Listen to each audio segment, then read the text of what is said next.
Hi viewers, అందరూ బాగున్నారా? అందరూ బాగుండాలని ఆ దేవుని కోరుకుంటున్నాను. మనం బాగుండాలి, మన చుట్టుపక్కల వాళ్ళు బాగుండాలి, మన సమాజం బాగుండాలని కోరుకుందాం ఫ్రెండ్స్. అయితే టాపిక్లోకి వెళ్ళే ముందు మొదటగా మన నూతనంగా ఏర్పాటైనటువంటి ఆంధ్రప్రదేశ్ ప్రభుత్వానికి ధన్యవాదాలు.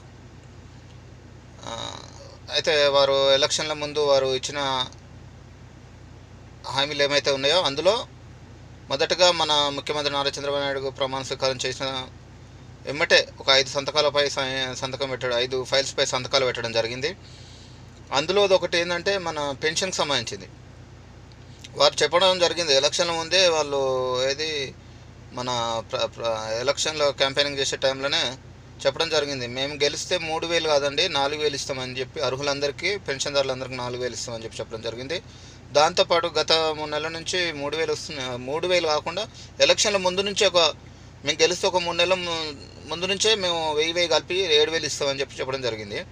అదే మాట తప్పకుండా నిన్నటి రోజున 2024 జూలై 1 రోజున మన ముఖ్యమంత్రి చంద్రబాబు నాయుడు గారు 175 నియోజకవర్గంలోని ప్రతి ఎమ్మెల్యేకు ఇంటింటికి వెళ్ళి మీరు 7,000 అంటే సరే 7,000 కాదండి 7,000 కానీ సరే పెన్షన్ 4,000 చెప్పడం జరిగింది. ప్రతి ఒక్క వ్యక్తికి మీరు ఈ పెన్షన్ ఇంటింటికి అర్హులైన ప్రతి ఒక్కరికి అందజేయాలని చెప్పేసి ఆదేశాలు ఇవ్వడం జరిగింది.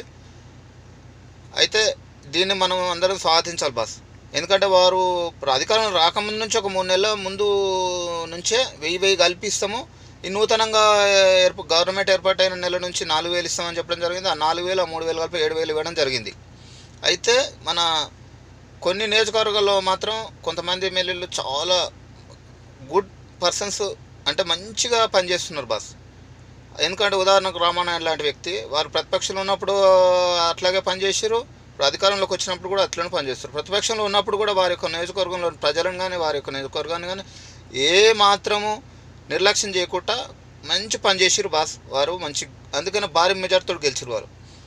వారు వ్యక్తులను చూసి కాకుండా వారి మనసులో ఉన్న మంచితనాన్ని చూసి పనిచేయడం జరిగింది. వారు ఏంటంటే ప్రతి ఒక్క ఇంటికి వారు చెప్పడం జరిగింది, మేము గెలిస్తే మీకు కాళ్ళు కడిగి మీ చేతిలో పెడతామండి పెన్షన్ అని చెప్పడం జరిగింది. అదే మాదిరిగా నిన్నటి రోజున రామానాయుడు గారు కొంతమంది ఇళ్ళకి వెళ్ళి వారు డైరెక్ట్గా కాళ్ళు కడిగి పెన్షన్ చేతికి అందజేయడం జరిగింది. అలాంటి ఎమ్మెల్యేలు కావాలని కోరుకుందాం బాస్. అయితే ఇక నుంచి మీరు మీ ఇంతకు ముందుకు గవర్నమెంట్ని మీరు ఎలా అయితే విమర్శించారో ఆ విధంగా కాకుండా మీరు మీ గవర్నమెంట్కి మంచి పేరు వచ్చేలాగా పనిచేయండి బాస్. ఇప్పటికైతే మీ పనితనంలో ఎలాంటి బ్యాడ్ నేమ్ లేదండి, మంచిగా పనిచేస్తారు. ఇదే విధంగా మీరు వచ్చే 5 ఏళ్ళల్లో పనిచేస్తే గవర్నమెంట్కి మంచి పేరు వస్తుంది. మీరు ఫస్ట్ ప్రజలకు మంచి చేయండి, ప్రజలకు మంచి చేస్తే ఆటోమేటిక్గా మీ ప్రభుత్వానికి మంచి పేరు వస్తుంది. కానీ మీ స్వతహాగా మీ సొంత లాభం కోసం, పేరు కోసమో, మీ యొక్క మీ అధికారం కోసమో, లేకుంటే మీరు ఇంకేది ఏమంటారు అంటే ఇక మీ డబ్బు కూడగట్టుకొని మీ ఆదాయాలు పెంచుకోవడం కోసం పనిచేయకండి బాస్. జనాలకు ఆదాయాలు పెంచే మార్గాన్ని చూపించండి, జనాలు ఎలా బాగుపడాలని పనిచేయాలి, వీళ్ళని ఎలా బాగుపరచాలని పనిచేయండి, జనాలను ఎలా సంతోషపెట్టాలని పనిచేయండి బాస్. అలా పనిచేస్తే మీ గవర్నమెంట్కు మంచి పేరు వస్తుంది. అదేవిధంగా జనాలకు సేవ చేసే దానికంటే మీకు గొప్ప ఏముంటుంది బాస్. మీరు మళ్ళీ మీరు ఒకసారి జనాలను సంతోషపెట్టి మంచి పనులు చేస్తే మళ్ళీ మిమ్మల్నే ఎన్నుకుంటారు జనాలు. ఓటమి అనేది ఉండదు బాస్ మీకు. మీరు ఆ విధంగా పనిచేయండి.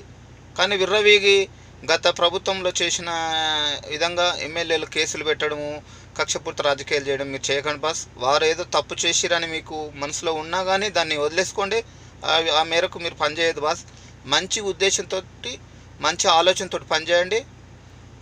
మీ గవర్నమెంట్కు మంచి పేరు తండి, జనాలలో మీరు మంచి మనిషిగా ఎదగండి, మంచి పేరు సంపాదించుకోండి. చెడ్డ పేరు సంపాదించుకోకండి బాస్. ఈ ప్రభుత్వానికి ఈ భారతదేశంలో ఎన్ని స్టేట్ గవర్నమెంట్లు ఉన్నాయో అన్ని గవర్నమెంట్లలో ఒక ఆంధ్రప్రదేశ్ గవర్నమెంటు చేసిన మంచి పనులు ఏ రాష్ట్రంలో చేస్తలేరు. వారు ఆ స్టేట్లో ఉన్న ఎమ్మెల్యేలు చేసినటువంటి మంచి పనులు, వారు జనాలకు చేసే సేవ ఏ స్టేట్లో జరుగుతలేదు అనే విధంగా మీరు పనిచేయండి. ఆంధ్రప్రదేశ్ ఉన్న 29 రాష్ట్రాలలో ఒక మొదటి గొప్ప రాష్ట్రంగా నెంబర్ 1 స్థాయిలో ఉండే విధంగా పనిచేయండి బాస్. మీరు మేరకు పనిచేసి జనాలను సంతోషపెడితే చాలు బాస్, మాకు అంతే చాలు. మేము ఏ గవర్నమెంట్ మీద కూడా మేము ఆరోపణలు చేయము. మేము ఇంకా మీకు ఎల్లవేళలో మీకు సపోర్ట్గా ఉంటాం ఫ్రెండ్స్. మనందరం ఇలా సపోర్ట్గా ఉందాం ఫ్రెండ్స్ గవర్నమెంట్కు. ఎందుకంటే వాళ్ళు మంచి పని చేస్తే మనం సపోర్ట్ చేద్దాం, మంచి చేయకుంటే వాళ్ళు చేసిన పనిని ఎత్తి చూపుదాం. ఈ విధంగా చేయొద్దు, మీరు ఈ విధంగా చేయాలి అని చెప్పేసి ఎత్తి చూపుదాం. ఇప్పటికైతే వాళ్ళు చేసే పని ఇప్పటికైతే ఒక విధంగా బాగుంది బాస్.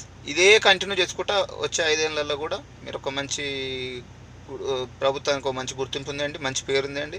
మళ్ళీ మీరే అధికారంలోకి వచ్చే విధంగా పనిచేయండి బాస్. ఓకే, ధన్యవాదాలు బాస్.